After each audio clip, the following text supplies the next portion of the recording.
Leksiyanın ikinci bölügünde tarih sabagının mildetlerine jana tarihti okup öğrenүүnün bagıtlarına toktolobuz. Tarihi tanıp bilүүnün mildetleri, funksiyalarına kıskaça toktolabız. Bunun negizki funksiyaları, mildetlerinin biri bu tanıtıp bildirүү, adamды tarihi çındıkka jetkirүү, anın intellektualdık dengeyini götörүү. Бұл tarihtin negizki mildetlerinin biri. Sayasi praktikалық жактан adamды düýnөлүк, el aralık, bir mamlekettin sayasi bagıtın, prioritettүү önügü жолдорун anıktap bilүүgө үйrөtүү. Ар кимдин айтканы боюнча адам жыйынтык чыгарбастан өзү тарихи окуяларды талдап, ошол боюнча өзүнүн көз карашын, калып таанышына тарих илими жардам берет. Андан кийин тарыхтын эң негизги милдеттеринин бири бул тарбиялоо жаатындагы милдети. Тарых, ар бир тарых. Мисалы Кыргызстандын тарыхы, Кыргызстандагы патриоттук сезими күчтүү, интернационалдык сезими күчтүү, күжүрмөн, жоопкерчиликтүү, өзүнүн жеке көз карашы бар атуулдарды тарбиялоого багытталат. Азыркы мезгилде тарыхты окуп үйрөнүүнүн негизинен 3 формасы же болсо 3 багыты бар. Буга чейин өзгөчө 19 кылымдын ортосуна чейин бөтөнчө орто кылымдарда тарыхты диний көз карашта түшүнүү басымдуулук кылып келген. 19 кылымдын ортосунан баштап тарыхты формациялык багытта түшүнүү. Бул маркстык окуу, андан кийин Лениндин окуусу боюнча формацияларга бөлүп окутуу үстөмдүк кылган. Андан кийин мына азыркы доордо цивилизациялык багыт деген пайда болуп, ушул дүйнөнүн көп өлкөлөрүндө ушул багыт үстөмдүк кылууда. Эми тарыхты диний түшүнүк боюнча окутуу деген эмне? Мына бул диний түшүнүк боюнча бул мисалга христиандык окуу боюнча тарых кандайча бөлүнөт мезгилдерге. Христиандык окуу боюнча адамзаттын биринчи мезгили, биринчи доору деп Кудайдын дүйнөнү жана адамды жараткан мезгилинен адам менен Эванын бейиштен кубаланган мезгилине чейинки доор. Бұл адамзат тарихының биринчи мезгили деп эсептелет. Экинчи мезгили деп адам менен Эванын жерге келишинен тартып топон сууга чейин жана Нух пайгамбардын жанагындай чоң кеме куруп, өзүнүн жакындарын жана жаныбарлардын аргандай түрлөрүн топон суудан аман алып калышына чейинки доор. Бул экинчи доор деп окутат. Үчүнчү доор Нух пайгамбардын доорунан Иса пайгамбардын төрөлүшүнө чейинки доор. Бул кийинки доор катарында эсептелет. Ал эми Иса пайгамбардын төрөлүшүнөн акыр заманга чейинки доор бул адамзат тарыхынын акыркы доору деп эсептелет. Дүйнөдөгү башка диндер дагы, буддизм дини, ислам дини дагы адамзат тарыхын өзүнүн идеологиясына ылайык ушундай мезгилдерге бөлөт. Ал эми тарыхты окутуу боюнча мезгилдерге формациялык окуу боюнча бөлүү бул адамзат тарыхын 5 мезгилге бөлүп көрсөтөт. Биринчиси бул алгачкы общиналык коом, экинчиси кул ээлөөчүлүк коом, үчүнчүсү феодализм, төртүнчүсү капитализм, анан бешинчиси бул коммунизм же болсо социализм. Бул 5 формациянын ичинен эң узак доор бул алгачкы общиналык коом. Окумуштуулардын эсептөөсү боюнча алгачкы общиналык коом адамзаттын жаралышынан бүгүнкү күнгө чейинки мезгилдин 99%-ин алгачкы общиналык коом түзөт экен. Бул эң узак доор, бул жөнүндө кийинки лекцияларда айтабыз. Азыркы мезгилде көп мамлекеттерде ушул тарыхты цивилизациялык ыкма менен окутуу башталды. Мунун негиздөөчүлөрдүн бири бул окумуштуу Тойнби деген эсептелет. Anın pikiri boyunca azırkı mezgilde yaşap atkan adamzat başынан sivilizasiyalık doğurdu ötkörüp atat. Toynbinin okusu boyunca adamzat jaralgandan başlap dünya yüzünde sivilizasiyanın 13 türü bolgon, birim biri almaştırgan uçurlar bolgon, birbirine baylanışı жоқ önükкен sivilizasiyalar bolgon. Azırkı mezgilde oşo Toynbinin okusu boyunca sivilizasiyanın 8 türü yaşap atat. Uşul okusu üçün Toynbi okumuştu, Nobel sıylığına tatıktı bolgon.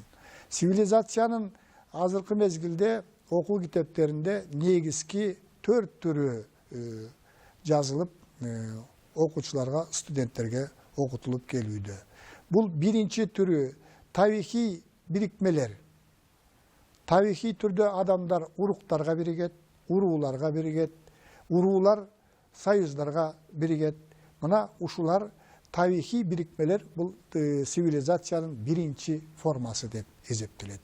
İkinci forması bu çıgış sivilizasiyası, andan keyinki forması bu batış sivilizasiyası, andan keyinki mına akırkı sivilizasiya, alamdık je globaldık sivilizasiya dep atalat. Tarihi birikmelerin münözlü belgileri. Misalı mına Kırgızstardagı tarihi birikme katarında uruklarga bölünüp, uruularga bölünüp, uruulardın sayısına birigip yaşap gelgen Oktyabr revolütsiyasına çeyin. Bu Kırgızstardın qoğumuna tömöndөгüдөй münözlü belgiler münözlü bolgon. Birincisi adamdardın yaratılış menen şaykeş yaşaşı, yaşoo jana yaşoonu ulantığı üçün kurçap turgan çöyrögө ыңгайланышуу, адам менен жаратылыштын ортосундагы тең салмактуулукту сактоо, калыптанган салтты, адепти, коомдук эмгектин ыкмаларын сактоо, жамааттык, общиналык, уруулук же болсо уруулук, туугандык аң сезимдин үстөмдүгү.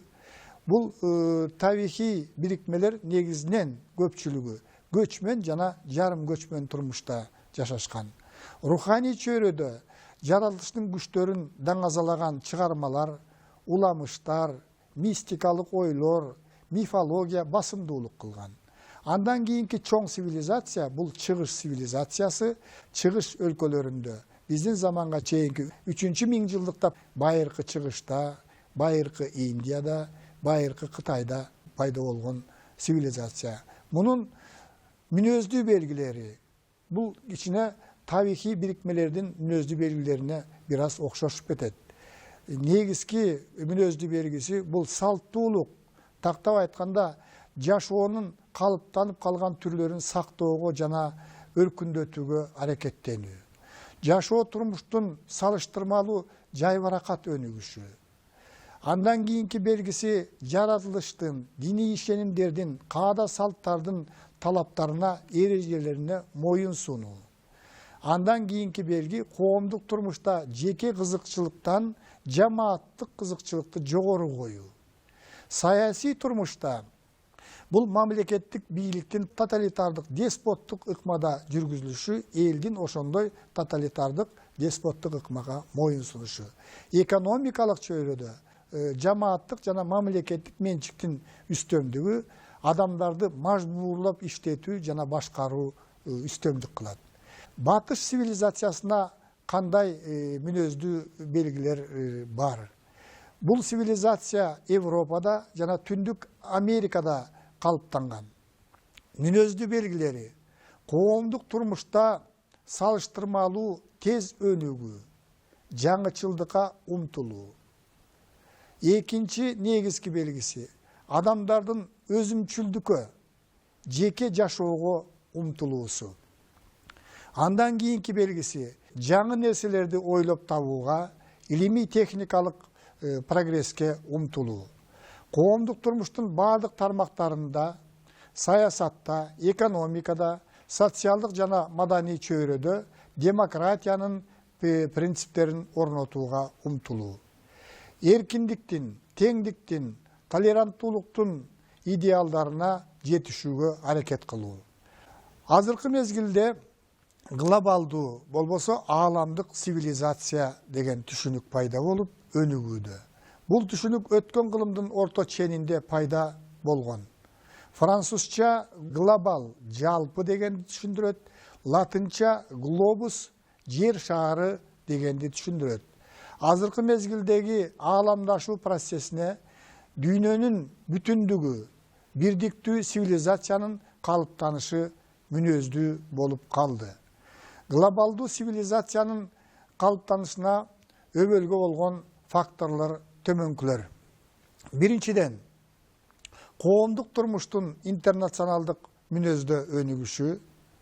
Экинчиден, адамзаттын социалдык, экономикалык, саясий, маданий жана башка байланыштардын жана мамилелердин бирдиктүү системасына кириши.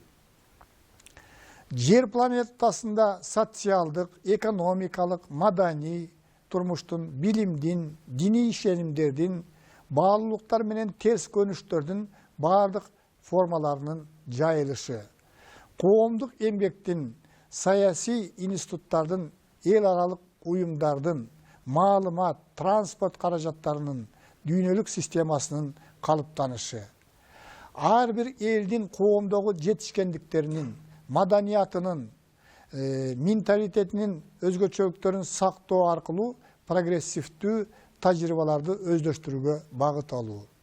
Экономикалык, саясий, социалдык жана маданий чөйрөдөгү көп түрдүүлүк менен бир типтүүлүккө умтулуунун күчөшү.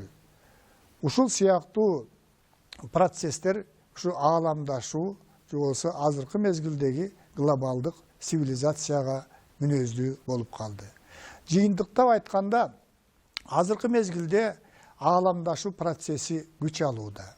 Ушундай кырдаалда кыргыз эли сыяктуу салыштырмалуу аз сандагы элдерди көп сандуу элдердин өзүнө сиңирип алуу коркунучу бар. Кыргыз элинин элдүүлүгүн, кыргыз мамлекетин сактап, аны ар тараптуу өнүктүрүү негизги милдет болуп калды. Бул милдетти аткарууда кылымдарды карыткан тарыхыбыз маанилүү роль ойнойт. Ушуга байланыштуу Кыргызстандын окуу жайларында, кыргыз элинин ичинде кылымдарды карыткан тарыхына болгон кызыгуу, өзүнүн эл катарында калыптанышына болгон кызыгуу. Бир мезгилдерде ушул кыргыз мамлекети түптөлүп, керек болсо Борбордук Азияны бийлеген улуу империяны түзгөн деңгээлге жеткендиги, кыйынчылыктарды кандайча жеңгендиги жөнүндө маалымат берген кыргыз тарыхына болгон кызыгуу жогорулоодо. Ошондуктан Кыргызстандын тарыхын окуп үйрөнүүдө окуучуларга, студенттерге, жалпы эле элибизге ийгиликтерди каалайбыз.